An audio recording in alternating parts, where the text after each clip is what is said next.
Motivation code के साथ start करते हैं। नसीब जिनके ऊंचे और मस्त होते हैं, नसीब जिनके ऊंचे और मस्त होते हैं, इम्तिहान भी उनके जिंदगी में जबरदस्त होते हैं। ठीक है, चलिए हम लोग क्वेश्चन पे चलते हैं। अब क्वेश्चन नंबर फर्स्ट है, आपसे कहा गया है कि select the figure that does not belong in the following groups. उस चित्र का चयन करें जो निम्नलिखित समूह का अंश नहीं है। दोस्तों इस क्वेश्चन को बहुत ध्यान से समझिएगा, इसमें बहुत ही माइनर गलती है जिसकी वजह से एक आपका आंसर नंबर सही भी हो सकता है और गलत भी हो सकता है। चलिए देखते हैं।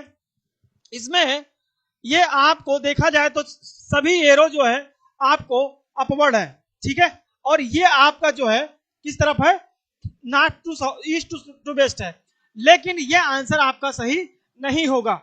ये आपका आंसर सही नहीं होगा। कौन सा सही होगा, आप देखिए, ये आप यहां 3 है तो 3 के बाद 2 1 5, मतलब ये ऐसे चल रहा है 3 4 2, ये नहीं चल रहा है। कोई बात नहीं, आगे चलते हैं। 3 2 1 5, मतलब यहां पे भी चल रहा है। नेक्स्ट है 3 2 1 5, यानी कि यहां पे चल रहा है। ये आपका कंटिन्यूअस क्लॉकवाइज डायरेक्शन में चल रहा है। किसमें चल रहा है, क्लॉकवाइज डायरेक्शन में। ठीक है, तो ये आपके ए सी और डी क्या है, सिमिलर हैं। क्या है, सिमिलर हैं, मतलब एक तरीके से है। एक डिफरेंट आपसे पूछा है कि उस समूह को चयन कीजिए जो डिफरेंट है, अलग है। तो ये आपको दोस्तों ये एंटी क्लॉकवाइज है, आपको मतलब ये अलग है। ठीक है, तो इस तरीके से आपको ध्यान रखना होगा। आंसर नंबर आपका हो जाएगा बी। ठीक है, आपको इस चीज को बहुत ध्यान से समझना होगा कि यहां पे एरो का भी ऑप्शन हो सकता था और ऑप्शन यहां पे आप डी लगा सकते थे, लेकिन आयोग ने इसका जो आंसर माना है वो माना है बी।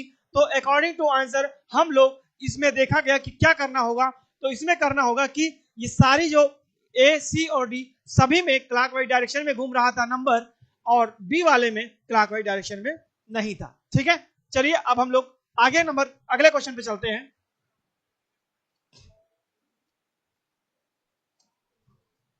आपसे कहा गया है if L is stand for plus, मतलब एल के स्थान पे आपको क्या दिया गया है, एल के स्थान पे आप ले सकते हैं प्लस का साइन। ठीक है, M stand for minus, L की जगह पे आप ले सकते हैं प्लस, एम की जगह पे आप ले सकते हैं minus. N stand for multiplication, तो एन की जगह पे आपका आ जाएगा मल्टीप्लिकेशन। ठीक है, और आपके पास P के साथ हो जाएगा P stand for plus, P stand for plus. ठीक है, तो आपको इसका आंसर देना है, ये आपको इक्वेशन दी गई है। ठीक है, तो आप 8 n का क्या है, n का मल्टीप्लिकेशन, तो 8 इंटू कितना हो जाएगा 9। l के स्थान पे क्या होगा प्लस, प्लस हो जाएगा 60 हो जाएगा, और p के स्थान पे भी प्लस है, तो यानी कि आप करेंगे 3, और m के प्लेस पे माइनस, फिर 13। अब आप चलिए ऐड करते हैं, सॉल्व करते हैं, किसे आएगा। तो हम यहां पे बॉडमास रूल को फॉलो करेंगे। इस बात को ध्यान रखना है, अगर ऐसे कोई क्वेश्चन आते हैं तो हमें बॉडमास रूल को फॉलो करते हुए चलना है। यहां पे आप पहले मल्टीप्लिकेशन करेंगे तो ये आपका 72 आ जाएगा। ठीक है, और 60 प्लस 3 यानी कि 63 हो जाएगा, माइनस में 13 हो जाएगा। तो आप यहां चाहें तो ये काम कर सकते हैं कि ये 63 और माइनस 13, तो ये आप जब ऐड करेंगे तो आएगा 50। ठीक है, ये आपका क्या आ जाएगा 50 आ जाएगा। अगर आप यहां पहले करना चाहें तो इसको आप एक साथ ऐड कर सकते हैं, फिर माइनस करें, तब भी आपका आंसर सेम आएगा। आपके पास आया 50, तो ये आपका हो जाएगा 72 प्लस 50, आपका हो जाएगा 2, और 7 2 7 5 22 12, ये हो जाएगा 122। ठीक है, 7 प्लस 5 आपका हो जाएगा 12, तो आपका आंसर हो जाएगा 122। ये यानी कि एक ऑप्शन नंबर ई होगा।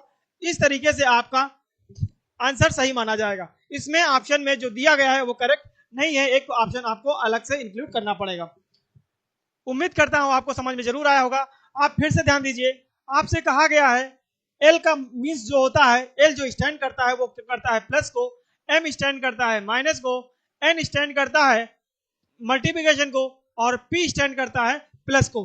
अगर हो सकता है यहाँ पे पी प्लस को जो ना रिप्रेजेंट करने की बजाय आपसे डिवीजन का होता तो हो सकता था ये इसका ऑप्शन मैच कर जाता, लेकिन अकॉर्डिंग टू जैसे क्वेश्चन है उसके अकॉर्डिंग आंसर आपका 122 आ जाएगा। ठीक है, चलिए हम लोग नेक्स्ट क्वेश्चन पे चलते हैं।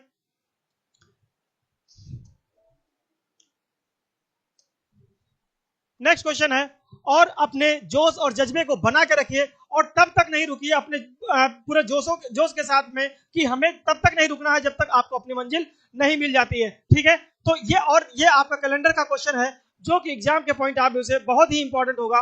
और ये आपको ये नहीं है कि आरआरबी एनटीपीसी के लिए है, ये आपका चाहे यूपीपी का हो, आपका बैंक का हो, एसएससी का हो, जो भी कंपटीशन का आप एग्जाम देने जा रहे हैं या देंगे तो उसके लिए ये कैलेंडर का टॉपिक बहुत ही इंपॉर्टेंट होगा।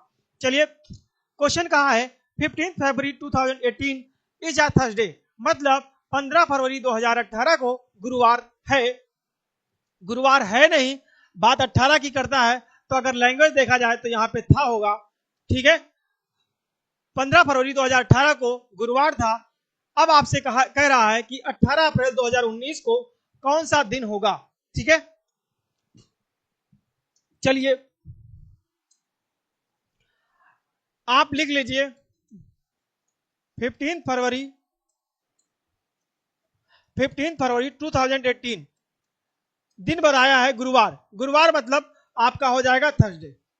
ठीक है, अब आपसे कह रहा है डेट 18 अप्रैल, 18 अप्रैल है और साथ कहा गया है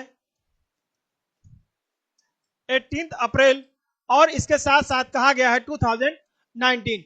अब इसमें पूछा गया है कि 18 अप्रैल 2019 को कौन सा दिन होगा। तो चलिए देखते हैं। अब आप क्या करेंगे, 15 फरवरी से 15 फरवरी 2018 से 2019 तक आप जाएंगे तो आप यहां मैं फिर से लिख दे रहा हूं 15 फरवरी निकालने का एक तरीका है 15 फरवरी 2019 15 फरवरी 2019 में अगर लीप ईयर नहीं है तो जब लीप ईयर नहीं होगा तो एक ऑड डे बढ़ जाता है, एक साल में एक ऑड डे नॉर्मल ईयर में। तो आपसे क्या कहा गया है कि 15 फरवरी 2018 में 19 में तो आपका थर्सडे से एक ऑड डे बढ़ जाएगा। क्या बढ़ जाएगा, 1 ऑड डे बढ़ जाएगा। इसका मतलब 15 फरवरी 2019 को अगर दिन कहा जाए तो थर्सडे की बजाय कितना आएगा, फ्राइडे। क्या आएगा, फ्राइडे आएगा। बोलो दोस्तों ये बात आपको समझ में आई या नहीं आई? बिल्कुल आई होगी। मैं फिर से बता देता हूं, एक नॉर्मल ईयर में आपका सेम डेट में सेम एक ईयर बढ़ता है जब तो एक और डे बढ़ जाता है।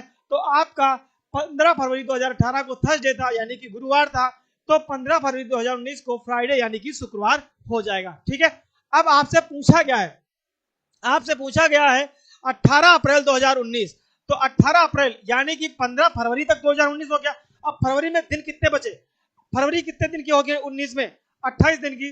तो 28 से आपका 15 निकल जाएगा तो बचेगा 13।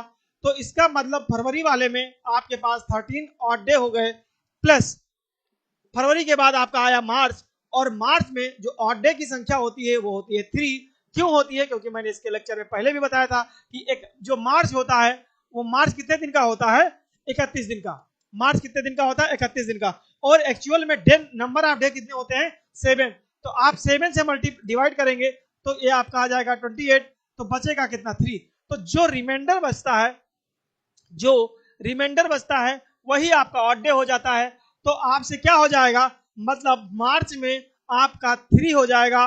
और अप्रैल में बात किसकी किया है, 18, यानी 18 में 18 अप्रैल को आपको बताना है। तो आप सीधे एज इट इज आप 18 को ऐड कर दीजिए। अब आप देख लीजिए कितना आया, 13 और 3 कितना हुआ, 16, और 16 और 18 हो जाता है 34। अब 34 7 से ज्यादा है तो 7 से क्या करेंगे, 7 से डिवाइड कर देंगे। मैं 3 सही लिख दे रहा हूं, 34। अब 7 से आप जब डिवाइड करेंगे तो 7 4 जा कितना होता है, 28। यानी कि आपके पास बचा कितना, बचा आपका 6 मतलब रिमाइंडर हो जाएगा। और 6 पे नंबर ऑफ डेज यानी कि जो नंबर आएगा वो उसमें 6 ऐड कर देंगे। वैसे नॉर्मल कहा जाता है तो वो आपका फ्राइडे आता, लेकिन आपको संडे से ऐड कर सकते हैं उसमें जो भी आए, लेकिन आपको यहाँ पे फ्राइडे में 6 ऐड कर देना है। तो आपको 6 ऐड कर देंगे तो फ्राइडे में Saturday, Sunday, Monday, Tuesday, Wednesday और थर्सडे। थर्सडे का मतलब आपका आ जाएगा गुरुवार। इसका मतलब ये हुआ कि 18 अप्रैल 2019 को भी गुरुवार होगा। ठीक है, तो दोस्तों ये आपको मैं पूरी उम्मीद के साथ कह सकता हूं कि आपको जरूर समझ में आया होगा, क्योंकि आपको मैं पूरी जोश और एनर्जी के साथ बता रहा हूं। आपको एक ईयर, नॉर्मल ईयर में एक 8 डे बढ़ता है अगर सेम डेट है, केवल ईयर का डिफरेंस है 1 साल का। और अगर आपसे ये पूछा जाए कि अगर लीप ईयर है, मान लो फरवरी 29 दिन की आ रही है, तो 8 डे आपके बढ़ जाएंगे 2। ठीक है, इस बात को ध्यान रखिएगा। उसके बाद मैंने आपको बताया कि मार्च 31 दिन का होता है, तो उसमें ऑड डे की जो संख्या आएगी वो आएगी 3। तो वही मैंने आपको यहाँ पे 13 + 3 और +18 यानी कि जो आपको 18 अप्रैल को पूछा गया है, तो आपसे जो दिन आएगा वो गुरुवार होगा। और अगर आप इसमें अच्छे से समझ में आ रहा है तो इसको एक बार लाइक कर दीजिए, और इसके साथ साथ आप जो है चैनल को सब्सक्राइब करिए, ज्यादा से ज्यादा वीडियो को शेयर करिए। ठीक है, चलिए नेक्स्ट क्वेश्चन पे ध्यान देते हैं। अगला क्वेश्चन है, आपसे कहा गया है how many such members are present in the below arrangement which are immediately proceed by a constant and immediately followed by a letter. इसका मतलब यह हुआ, आपसे कहा गया है नीचे लिखी व्यवस्था में कितने ऐसी संख्याएं हैं जिनके ठीक पहले एक व्यंजन है। आपसे बहुत ध्यान से समझना है, यह आपसे कह रहा है कि कितनी ऐसी संख्याएं हैं। संख्या का मतलब कोई नंबर होगा, उसके ठीक पहले एक व्यंजन होना चाहिए। मतलब जो ए से लेकर जेड के बीच में लेटर आते हैं उनमें कॉन्सोनेंट होना चाहिए। कंडीशन क्या है, और ठीक बाद में एक अक्षर हो। तो आइए देखते हैं इस नंबर पे। ये आपका नंबर 1 ये है, 3 है, 4 है, 6 है ये। अब आपसे क्या कहा गया है कि जो नंबर है उससे ठीक पहले एक व्यंजन हो। तो इससे पहले एक व्यंजन है, नहीं है, तो नहीं होगा। इससे पहले एक व्यंजन है, नहीं है, क्योंकि आई क्या है, वावेल है, कॉन्सोनेंट नहीं है, तो इसका मतलब नहीं है। अच्छा आप ये बताइए 6 नंबर है, 6 से पहले क्या है, माइनस, ये सिंबल है। तो कंडीशन को फॉलो करते हुए चलना है। यह आपसे कह रहा है कॉन्सोनेंट होना चाहिए, तो कॉन्सोनेंट यहाँ पे नहीं है। चलिए हम और आगे चलते हैं। ये 4 है, 4 में आपका टी क्या है, नंबर है, नंबर नहीं, कॉन्स्टेंट है, तो आपका व्यंजन हो जाएगा, तो पहला हो जाएगा। ठीक, दूसरी बात, पीछे कहा है कि ठीक बाद अक्षर हो, तो 4 के बाद एक अक्षर है, और वो अक्षर आपसे ना वावेल कहा गया है ना कॉन्सोनेंट कहा गया है, बस केवल अक्षर की बात की है, तो ये आपका पहला हो जाएगा। एक ऐसा तो मिल गया। ठीक, दूसरा है, अब चौथा नंबर, एक नंबर और मिला, तो उससे पहले कॉन्सोनेंट तो है, लेकिन क्या उसके बाद अक्षर है, नहीं। क्यों, क्योंकि जीरो जो है वो एक नंबर को रिप्रेजेंट करता है, तो इसलिए ये भी तो नहीं है। इससे पहले कोई नंबर, कॉन्सोनेंट नहीं है। तो आपको एक ये, और ये 6 है, 6 से पहले एक कॉन्सोनेंट है और बाद में भी कॉन्सोनेंट है। इसका मतलब 2 नंबर ऐसे हैं जो, एक ये और एक ये, तो 2 नंबर ऐसे हैं जिनके ठीक पहले एक कॉन्सोनेंट है और ठीक बाद में एक लेटर है, यानी कि अक्षर है। तो इसका मतलब ऑप्शन नंबर आपका डी सही हो जाएगा। ठीक है, चलिए हम लोग आगे चलते हैं।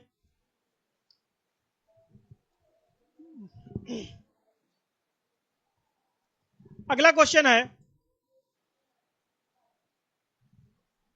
आपसे कहा गया है in a certain code if pulse is written as this, मतलब जो भी है, फिर ज्वेल्स ये दिया गया है, यानी कि हम लोग लिख लेते हैं। आपसे कहा गया है कि पल्स PEARL और S, इसकी जो कोडिंग की गई है वो है 8 2 3 7 4 और 5। नेक्स्ट है JEWEL और S। ठीक है, तो ये आपसे कहा गया, और इसका क्या है 9 2 6 4 5। 1 मिनट, इसमें एक नंबर कुछ मिसिंग है, क्योंकि चलिए हिंदी में देख लेते हैं। हाँ, हिंदी में दिया है, ठीक है। ये जो है यहाँ पे देखिए, ये बात ध्यान रखना है कि नंबर्स ऑफ लेटर जो है और नंबर दिए सेम हो, तो यहाँ पे नंबर ऑफ लेटर 6 थे और यहाँ नंबर जो इंग्लिश में थे वो 5 ही थे, तो इसलिए कंफ्यूजन हो गई थी। यहाँ पे नंबर आप जो भी होंगे वो भी 6 ही होने चाहिए, तो इसका मतलब 926245 होगा, यानी कि यहाँ पे ये आपका 92624 और 5 ये होगा। अब आप बता पाएंगे वियर्स का क्या होगा, तो आइए बताते हैं। और एक बात ध्यान रखिएगा, ऐसे क्वेश्चन में जो कोडिंग दी जाएगी उसी को एज इट इज हम लोग को लिख लेना होगा। जैसे ये आपसे W कहा गया, तो W यहाँ पे कितना है, 6 है, यहाँ पे ये इसका कोड ये है, तो ये इस तरीके से जो कोडिंग की गई है तो आप एज इट इज इसको फॉलो करेंगे, ठीक है। आप क्या करेंगे, W की जगह पे आप 6 लिख दीजिए, ठीक है। E का क्या होगा, E का 4 होगा,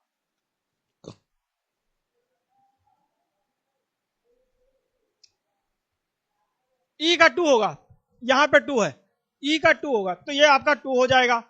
फिर आपसे कहा गया है A का कितना है, A का 3 है, तो 3 लिख दीजिए आप।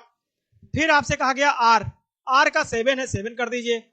S का 5 है, 5 कर दीजिए, बस हो गया। 62375 आंसर नंबर 5 हो जाएगा, ठीक है। तो उम्मीद करता हूं कि ये भी क्वेश्चन आपको समझ में जरूर आया होगा। चलिए नेक्स्ट क्वेश्चन पे ध्यान देते हैं।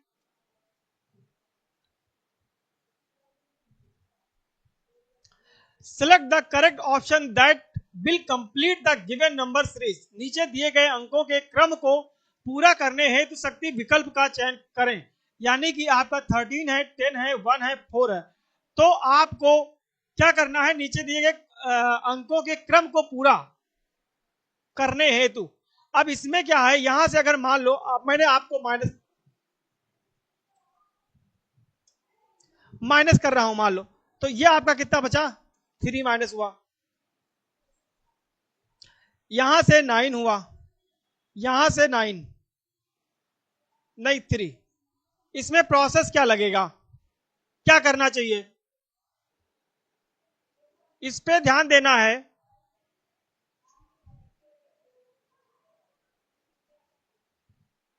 13 माइनस 3 10 और माइनस 9, ये अगर मैं देखूं तो 3 स्क्वायर और 3 ऐसा कुछ बन रहा है, ठीक है। इसके आगे जो है इसका ऑप्शन, ये इसका मतलब ये हुआ कि अगला जो है वो सही है कि गलत है। तो ये 4 जो है इसका गलत, आई थिंक इसको विकल्प बताया मतलब होना चाहिए कि गलत कौन सा है, तो गलत यही होगा। जैसे यहाँ पे 3 आया, यहाँ 3 का डिफरेंस आया, यहाँ पे 9 आया, यानी 3 स्क्वायर, तो आगे जो होगा तो 3 क्यूब होना चाहिए था, तो 4 की जगह पे आपका कितना होना चाहिए, 27, तो आपका आंसर नंबर डी सही हो जाएगा, ठीक है। ये आपको ट्रिक फॉलो करेगी। चलिए नेक्स्ट क्वेश्चन में ध्यान देते हैं। ये आपसे कहा गया है select the letter missing from the given letter series. नीचे दिए गए अक्षरों के क्रम को से लापता अक्षर का चयन करें। जैसे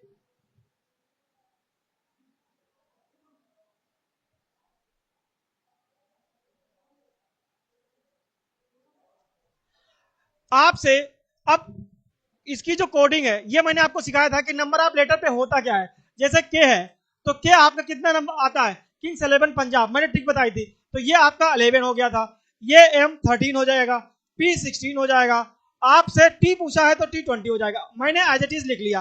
अब आगे कौन सा लेटर आएगा ये हमको ध्यान था, तो आप बताओ के से 11 से 13 गए कितना हुआ, 2 हुआ, 13 से 16 गए कितना हुआ, 3 हुआ, 16 से 20 गए तो 4 हुआ। यानी कि जो सीरीज चल रही है वो इंक्रीजिंग ऑर्डर में चल रही है। और तो यहाँ 2 है, 3 है, 4 है, तो अगला क्या आएगा, +5 आएगा, तो +5 करेंगे तो 20 + 5 कितना हो जाएगा, 25 हो जाएगा।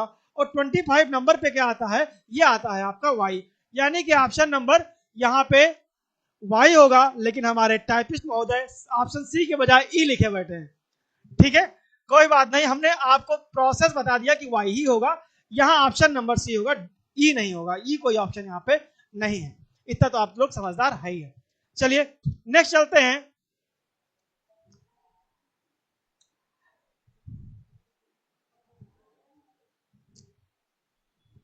अरे आजा भैया। अब ये आ गया ब्लड रिलेशन का। ब्लड रिलेशन का क्वेश्चन जो आपको बताया था कि फिफ्थ मतलब जब ब्लड रिलेशन पढ़ते हैं यानी कि रक्त संबंधता पढ़ते हैं तो उसमें 5 जनरेशन को पढ़ा जाता है। कितनी जनरेशन को? 5 जनरेशन को पढ़ा जाता है। यानी कि एक मैं जो स्वयं हूं, एक पिताजी और एक पिताजी के पिताजी यानी दादाजी जी तक, और उसके बाद मेरे बच्चे और फिर बच्चों के बच्चे। इसका मतलब 5 जनरेशन को हमको लेके चलना होता है। अब यहां पे आपसे क्वेश्चन पूछा गया और एक क्वेश्चन लगभग 1 से 2 क्वेश्चन किसी भी कंपटीशन में जिसमें रीजनिंग आ रही होती है यहां से ब्लड रिलेशन का क्वेश्चन पूछा ही जाता है। ठीक है, और इसके साथ साथ एक डायरेक्शन का होता है। तो डायरेक्शन भी इसी से थोड़ा सा मतलब आएगा रिलेट करके। तो डायरेक्शन वहां से भी एक क्वेश्चन पूछा जाता है। चलिए यहां देखते हैं ये क्या है। ये कह रहा है pointing to a boy in a photograph, मतलब एक नीना की एक फोटो में एक लड़के की ओर संकेत करते हुए कहा, नीना नीना एक फोटो की में एक लड़के की ओर संकेत करते हुए कहा, मान लो एक बात ध्यान रखना है, हम दोनों को एक यहां पे रख देते हैं। मान लो ये नीना का मतलब एन हो जाएगा और लड़का मान लो बी हो जाएगा। कौन किससे कहता है उसी की तरफ इस संकेत करते हैं। क्या संकेत करते हैं? यानी कि इशारा करते हैं। क्या करते हैं? नीना ने एक फोटो में एक लड़के की ओर संकेत करते हुए कहा। नीना ने कहा मतलब आप ऐसे पहले मतलब वो बना लेंगे कि किसने किससे कहा, तो ये आप एरो इस तरीके से बना दिया। नीना ने एक लड़के से कहा, क्या कहा? वह मेरी नानी की इकलौती बेटी। अब इसकी नानी, इसने कहा, इसका मतलब इसकी खुद की नानी हुई। तो नानी के से पहले, नानी से पहले क्या हुआ होगा? नानी से पहले माता जी हुई होंगी। नानी से पहले क्या होंगी? माता जी हुई होंगी। और माता जी की माता जी पे जाने के लिए हमको एक स्टेप और ऊपर जाना होगा, जैसा कि मैंने बताया था। ये कंडीशन एक हो गई। एक और मैंने बताया था कि जब फीमेल की बात करेंगे तो उसके पास हम अपने आप को समझने के लिए माइनस का सिंबल रिप्रेजेंट करेंगे। अब ये हो गई नीना, हो गई नीना की माताजी, माताजी की माताजी हो गई। अब ये नानी पर पहुंच गई। क्या कहा है? वह मेरी नानी की इकलौती बेटी। अब एक बात तो कंफर्म हो गया कि इकलौती बेटी है, तो नानी की इकलौती बेटी ये स्वयं है। इसका मतलब इनका जो है, मतलब नानी नीना की जो माँ है उनका कोई भाई बहन नहीं होगा। तो ये इकलौती हो गई। इकलौती बेटी का बेटा है। यानी कि अब ये आपको बहुत ध्यान रखना है, इकलौती बेटी का बेटा है, इसका मतलब जो नीना है वो बेटा होगा, क्योंकि इकलौती बेटी का बेटा, इसका मतलब यही हो जाएगा। ठीक है, अब आपसे क्या कह रहा है कि नीना नीना का उस लड़के के साथ क्या संबंध है? नीना एक फोटो में संकेत, एक लड़के की ओर संकेत करते हुए कहा कि वह मेरी नानी की इकलौती बेटी का बेटा है। तो नीना का उस लड़के के साथ क्या संबंध होगा? नीना का उस लड़के का साथ क्या संबंध होगा? तो इसका मतलब यह हुआ कि वो उसकी बहन हो जाएगी। भाई आपको एक बात तो ध्यान रखना है कि इकलौती बेटे का बेटा है, तो बेटे का मतलब ये तो नीना आपकी मतलब बात किसकी कर रहा है? लड़के की बात कर रहा था। पहले ही वो बोल दिया कि एक लड़की की ओर संकेत कर रहा है, तो जब लड़के की ओर संकेत कर रहा है तो इकलौती बेटी का बेटा होगा। इसका मतलब ये हो सकता है, अब ये क्या है ये नहीं पता, ये लड़की है कि लड़का, लेकिन बेटा यही है क्योंकि लड़के की बात पहले स्टार्टिंग में कर रखा है वो। तो ये अब ये पूछा है कि नीना का उस लड़के से, मतलब ये जो लड़का है इसका इससे क्या संबंध है? इसका इससे क्या संबंध है? तो इसका क्या संबंध है कि जब इसका ये बेटा होगा तो ये जो होगी ये होगी इसकी बहन, यानी कि सिस्टर। ऑप्शन नंबर सी सही हो जाएगा। ठीक है, चलिए हम लोग अगले क्वेश्चन पे चलते हैं। क्वेश्चन को बहुत ध्यान से पढ़िएगा क्योंकि ऐसे क्वेश्चन थोड़ी सी गलती आपको एक नंबर गंवा सकती है, और एक नंबर आपके सिलेक्शन के लिए कितना इंपॉर्टेंट होता है ये आप लोग खुद समझ सकते हैं। तो इसके लिए एक ही नंबर जोड़ करके हम लोग अब सिलेक्शन तक पहुंच सकते हैं। चलिए नेक्स्ट क्वेश्चन है। मैम पानी है यहाँ पे। नेक्स्ट क्वेश्चन है आपका 11 नंबर क्वेश्चन। आपसे कहा गया है मिस्टर एक्स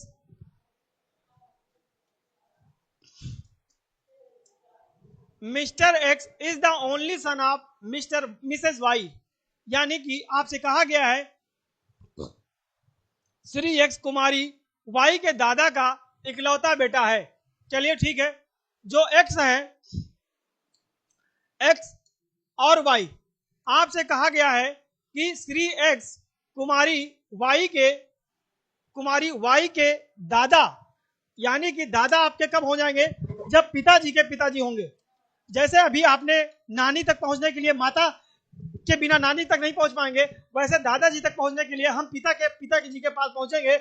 और ये आपको मैंने पहले बताया है कि हमें 5 जनरेशन को पढ़ना होता है ब्लड रिलेशन में। तो ये अब हमारे इनडायरेक्ट वे में आप समझ सकते हैं ये कौन है, दादाजी हैं।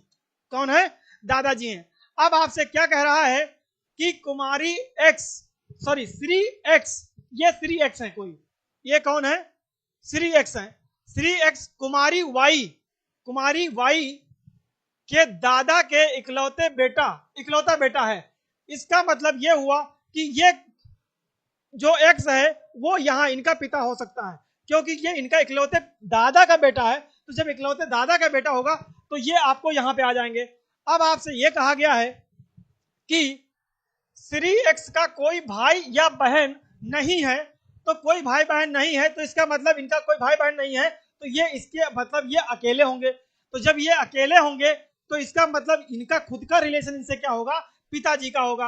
अब आपके से क्वेश्चन कहा गया है और उनके पिता कुमारी वाई के दादा हैं, उनके पिता कुमारी वाई के दादा। हाँ चलो वही बात बोली गई है। अब कहा गया है तो श्री एक्स का कुमारी वाई से क्या संबंध है, श्री एक्स का वाई से, यानी कि इससे रिलेशन पूछा है तो आपका हो जाएगा पिताजी।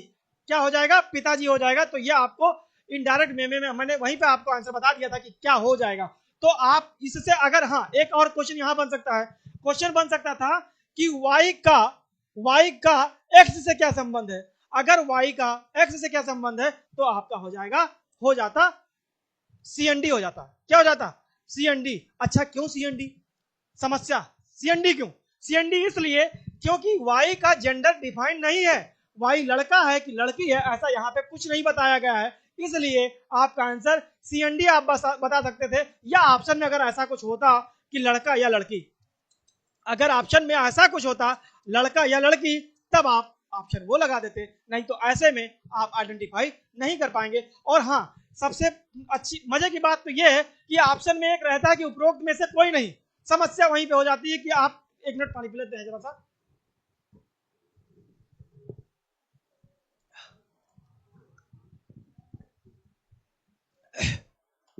समस्या कहां हो जाती थी, अगर यहां पे कहा और ऑप्शन में हो गया, एक एग्जामिनर बनाता कैसे, यहां ऑप्शन डाल देता लड़का, यहां ऑप्शन क्या डालता, लड़का, और लास्ट वाला ऑप्शन ई वाला डाला और डाल दिया क्या, उपरोक्त में से कोई नहीं।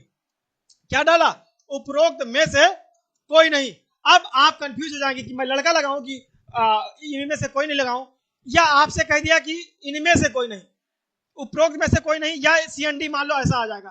तो जब सीएनडी आएगा तो आप उसका सही मानेंगे, ये भी ध्यान रखना है। अगर यहाँ पे उपरोक्त में से कोई नहीं आएगा तो भैया उपरोक्त में से कोई में लड़का है, लड़का हो सकता है। ठीक है, तो इस बात को ध्यान रखिएगा। चलिए हम लोग अगले क्वेश्चन पे चलते हैं। नेक्स्ट क्वेश्चन है, which of the following elements not present, क्या है, जंग रोधी इस्पात में निम्न में से कौन सा है। अरे भैया मेरे, ये जीएस का क्वेश्चन आ गया है। चलिए ये जीएस वाले सर कराएंगे, फिलहाल के लिए मैं देख लेता हूं ये है क्या, जंग रोधी इस्पात में निम्न में से कौन सा तत्व उपस्थित नहीं है। अच्छा जंग रोधी बात बता रहा था, यानी कि लोहे में जंग जल्दी मतलब लग जाता है, टंगस्टन में, निकिल में, क्रोमियम में, इसमें से। अच्छा इसका मैं आंसर बता दे रहा हूं फिलहाल। ये कह रहा कि किसमें जंग नहीं लगता है, जंग नहीं है जंग होगा, थोड़ी सी एरर है। जंग रोधी मतलब होता नहीं है कि हाँ मतलब जंग लग जाती है, जैसे लोहे पड़ा हुआ तो वो भी उसमें भी लग जाएगा, तो इसका मतलब इसमें होगा। टंगस्टन में होता है, क्रोमियम या निकिल, तो क्रोमियम में आप आंसर लगा सकते हैं। ठीक है, तो इसका ऑप्शन सही हो जाएगा, लेकिन ये जीएस का पार्ट में आ जाएगा। चलिए नेक्स्ट क्वेश्चन पे ध्यान देते हैं। 13 नंबर, ये आपसे कहा है, हाँ ये क्वेश्चन बहुत इंपॉर्टेंट है, ये आपसे 5 थोड़ा सा छिपा था, आ जाओ। अब ये क्या बोला है select the odd characters out of the following series. आपसे कहा गया है कि निम्नलिखित क्रम में से भिन्न का चिन्ह बताइए। तो भिन्न का मतलब आप बताइए। ये लैम्डा का साइन है जो कि हम लोग फिजिक्स में यूज करते हैं। ये ए है जो कि नॉर्मल यूज करते हैं। पाई का यूज मैथ में करते हैं, और मैथ के साथ साथ हम और भी कंपटीशन में जितने भी मैथ के साथ साथ आप हाँ हम मैथ में ही यूज करते हैं। और 5 आपका क्या है, नंबर है। तो आप ए अल्फा सॉरी लैम्डा अल्फा और पाई ये आपके क्या हैं, ये आपके हैं सिंबल, ये आपके क्या हैं, सिंबल हैं। और 5 जो है वो आपका नंबर है। और आपसे डिफरेंट पूछा था तो आप जो आंसर देंगे वो आंसर नंबर सी देंगे। ठीक है, तो ये आपका क्लियर हो गया होगा। ये आसान क्वेश्चन था। चलिए मैं अगले क्वेश्चन पे चलता हूं। ये घुमा दिया सबको, खुद घूम रहा है और आपको भी घुमाएगा। ठीक है, चलिए देखते हैं क्या घुमा रहा है। बात इसको ध्यान रखना है कि जैसा आपसे ये कह रहा है अरे रुक जाएगा, ये जो है इसका जस्ट जो यहाँ पे है इसका कोडिंग या आप कह सकते हो इसकी सिमिलरिटी इसके साथ में है। तो सेम जैसा ये होगा इसको एज इट इज फॉलो करना होगा। कैसे करना होगा ये बात ध्यान रखिए, आप ध्यान रखिए। ये आप ऊपर की ओर देख रहा है, यहां नीचे की ओर देख रहा है, तो इसका मतलब इसको कन्वर्ट करके फिर टॉप टू बॉटम किया गया है। तो सेम आप यहां पे कर लीजिए। तो इसको जब आप इस तरफ घुमाएंगे तो इसका मतलब ये जो इस तरफ ईस्ट की तरफ देख रहा है तो जो उसका आंसर होने वाला होगा वो वेस्ट की तरफ देखेगा। अब आप ये बताइए बॉटम में कौन सा वेस्ट की तरफ देख रहा है, तो बॉटम में वेस्ट की तरफ सिर्फ और सिर्फ आपका आंसर नंबर 3 देख रहा है, क्योंकि ये आपको यहाँ जा रहा नॉर्थ में जा रहा है, ये साउथ की ओर आ रहा है, ये आपका नॉर्थ की ओर आ रहा है। और आना किसकी तरफ चाहिए, ये आपको आना चाहिए आपको वेस्ट की तरफ से। और ऊपर वाला जैसे कंडीशन फॉलो करेंगे वैसे इसका आएगा। तो आंसर नंबर इसका हो जाएगा 3 और ऑप्शन के अकॉर्डिंग आंसर नंबर हो जाएगा डी। ठीक है, चलिए नेक्स्ट क्वेश्चन पे ध्यान देते हैं। ये आसान था लेकिन थोड़ा सा समझने वाला था कि थोड़ी सी अगर गलती किए तो आंसर गलत हो सकता था, जिससे एक नंबर आपका कट जाएगा। ठीक है, तो इसको ध्यान रखना है। चलिए नेक्स्ट क्वेश्चन पे ध्यान रखते हैं। 15 नंबर कह रहा है select the option that show similar relations as between the given word attack defend. उस विकल्प का चयन कीजिए करें जिनका नीचे दिए गए अक्षर युग मध्य संबंध अनुरूप संबंध है। अटैक है, अटैक यानी कि अगर आप पर कोई आक्रमण कर रहा है, ठीक है क्वेश्चन समझ में आ गया, ये क्या अटैक कर रहा है, तो उस आप डिफेंड का मतलब आप अपनी सुरक्षा करेंगे। अगर सुरक्षा करेंगे तो ये इसका कहने का मतलब ये है कि इनमें से कौन सा है जो इसको फॉलो करेगा। इस तरीके से कंडीशन नीचे भी दी गई होगी। तो ग्रेजुअल एब्रप्ट, तो एब्रप्ट का मतलब होता है कंगाल, तो जो पढ़ा लिखा होगा वो कंगाल होगा। ऐसा तो हम रिलेशन नहीं बना सकते हैं। आपसे कहा गया सीडेड और काम, काम का मतलब होता है एकदम शांत स्वभाव का, जो मतलब ज्यादा बोलता ना हो, शांत चुपचाप बैठा हो। नेक्स्ट कहा असाइन अलॉट और हाउस होम। तो ये देखो इसमें क्या है, ये तो बिल्कुल नहीं हो सकता, क्योंकि ये हाउस और होम ये आपको अगर हिंदी में कहा जाए तो पर्यायवाची की बात कर रहा है और इंग्लिश में कहे तो सिनोनिम्स की बात कर रहा है। तो ये तो हम नहीं कर सकते। लेकिन असाइन जो है वो अलॉट करेगा कि जब आप कोई चीज जब साइन करेंगे अलॉट, तभी आपको किसी चीज को अलॉट कर सकते हो। तो यहां पे आपका हो जाएगा नहीं, एक मिनट, अटैक कर रहा है तो डिफेंड कर रहा है। अगर मान लो मेरे पर कोई आक्रमण कर रहा है तो मैं अपनी सुरक्षा कर मतलब उसका विरोध कर रहा हूं, हाँ तो आपका पहला ही सही होगा, क्योंकि ग्रेजुअल हो जाएगा। तो ये अपोजिट जैसे हिंदी में बिलोंग कहते हैं, तो उस तरीके से अकॉर्डिंग अगर देखा जाए तो ये आपका ऑप्शन नंबर ए ही होगा। ठीक है, ये ऑप्शन नंबर ए ही होगा, और मैं एक बार देख लूंगा वैसे यही होगा। ठीक है, चलिए नेक्स्ट क्वेश्चन देखते हैं। ऑप्शन नंबर अगला क्वेश्चन है 15 नंबर क्वेश्चन है, सॉरी हाँ 14 नंबर। यहां से आपसे कहा गया है select the option that mean big clever pirate according to the following Venn diagram. अब इसमें इस वेन डायग्राम में आपको बताया गया है कि जो स्क्वायर टाइप का है वो आपका पैरट है, जो स्क्वायर टाइप का है वो आपका पैरट है। ठीक है, आपको बहुत ध्यान रखना है। रेक्टेंगल है वो आपका बिग है, जो सर्कल है वो सर्कल ही है, और जो रेक्टेंगल है वो क्लीवर है, मतलब वो चालाक है। अब आपसे क्या कहा गया है कि बिग क्लीवर पैरट का अर्थ होगा, यानी बिग भी हो, क्लीवर भी हो और पैरट भी हो। तो आप इसमें देखते हैं ये स्क्वायर हो जाएगा, ये क्या हो जाएगा, स्क्वायर हो जाएगा। अब इसी में आपका बिग भी होना चाहिए। तो बिग क्या है? बिग आपका रेक्टेंगल है, तो इसका मतलब ये आपका जो होगा, ये जो आपका होगा, ये आपका बिग हो जाएगा। क्या हो जाएगा? बिग हो जाएगा। ध्यान रखना, जो सब में कॉमन आ जाएगा वही होगा बिग, पैरेट और क्लीवर। अब आपसे क्लीवर, क्लीवर कहाँ है? रेक्टेंगल। तो अब हम एक रेक्टेंगल का भी बना देते हैं। आप लोगों को समझने के लिए इतना तो मुझे करना ही होगा। अगर मान लो मैंने इसको रेक्टेंगल बना दिया, अब आप बताइए कि इन तीनों में ऐसा कौन सा लेटर है जो कॉमन आए? तीनों होने चाहिए, तो तीनों कहां पे होंगे? आप ध्यान दीजिएगा कि यहां पे आपको ये देखो डी भी है, लेकिन जो डी है वो स्क्वायर के बाहर है। डी जो है कहां है? स्क्वायर के बाहर है। और ऑप्शन में आपका यहां पे हो सकता है डी दिया हो, लेकिन आप जो आंसर लगाएंगे वो सी वाला लगाएंगे, क्योंकि वो आपको वर्ग में भी फॉलो करता है, रेक्टेंगल में भी फॉलो करता है और ट्रायंगल में भी फॉलो करता है। और यही चीज वो आपसे कह रखा है। तो ऑप्शन नंबर सी यानी कि आंसर पहला सही हो जाएगा। ठीक है, चलिए हम लोग नेक्स्ट क्वेश्चन पे चलते हैं।